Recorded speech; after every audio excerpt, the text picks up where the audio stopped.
Hello मेरे प्यारे बच्चों, स्वागत है आप सभी का एक धमाकेदार गणित के सेशन में। आज हम हल करने जा रहे हैं कक्षा 6 पार्ट 2 पूर्ण संख्याएं का अभ्यास 2D।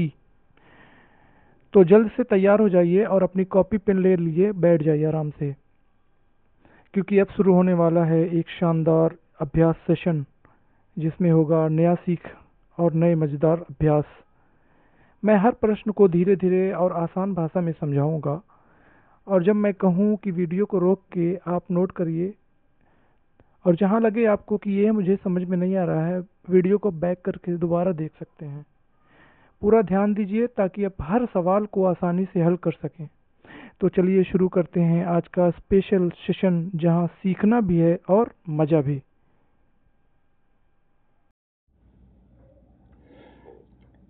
यहाँ पे देखिए प्रश्न नंबर 1, संख्या रेखा द्वारा विभाजन तथ्यों को बताइए।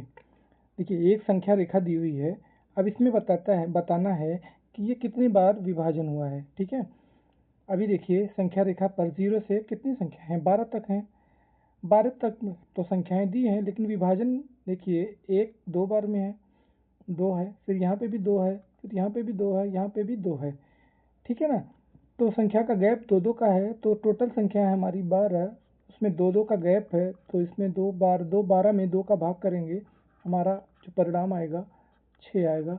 ये हमारा उत्तर है। देखिए 1 तो ये हो जाएगा, 2 3 4 5 और 6, देखिए 6 आया ना, तो ये हमारा आंसर हो जाएगा प्रश्न नंबर 1।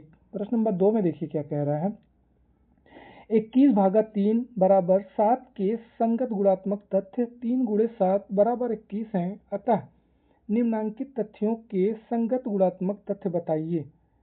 ठीक है ना, जैसे यहाँ पे देखिए 56/8 है, अगर 56 में 8 का भाग करेंगे तो 7 आएगा, लेकिन यहाँ पे इसका बताना है संगत गुणात्मक तथ्य। ठीक है, तो इसका संगत गुणात्मक तथ्य हो जाएगा इसके हल में 8 गुणे 7 बराबर 56। ठीक है, तो ये पहला हमारा हल हो जाएगा। अब दूसरा देखिए 66/11 बराबर 6, तो इसका हल हो जाएगा 11 गुणे 6 बराबर 66। ठीक है ना, क्योंकि इसका संगत गुणात्मक तथ्य बताना है, तो इसका आंसर यही हो जाएगा। प्रश्न नंबर 3 में आते हैं, 117 को दो संख्याओं के गुणा के रूप में व्यक्त कीजिए जिसकी एक संख्या 13 है। ठीक है ना, तो 117 में 13 का हम अगर भाग कर दें तो 13 नामा 117 0, तो इसमें दे दिया है 13 गुणे 9 बराबर 117। ठीक है ना, पहली संख्या ये है और दूसरी संख्या ये है, तो हमारा ये आंसर हो जाएगा। ठीक है ना, प्रश्न नंबर 4 पे आते हैं। ये कह रहा है, क्या ऐसी कोई पूर्ण संख्या संभव है कि जिसको स्वयं से विभाजित करने पर वही संख्या प्राप्त होती है? बिल्कुल है। कहेंगे कौन संख्या है? 1 है, 1 में 1 से गुणा करेंगे तो हमारा परिणाम 1 आएगा। ठीक है, इसका आंसर यही हो जाएगा। प्रश्न नंबर 5 में आते हैं,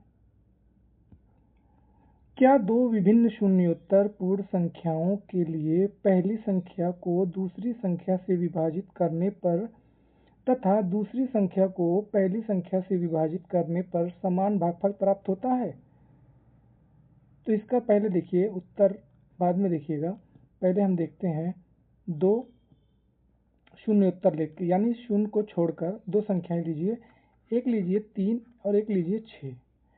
तो पहले 3 को 6 से भाग करिए।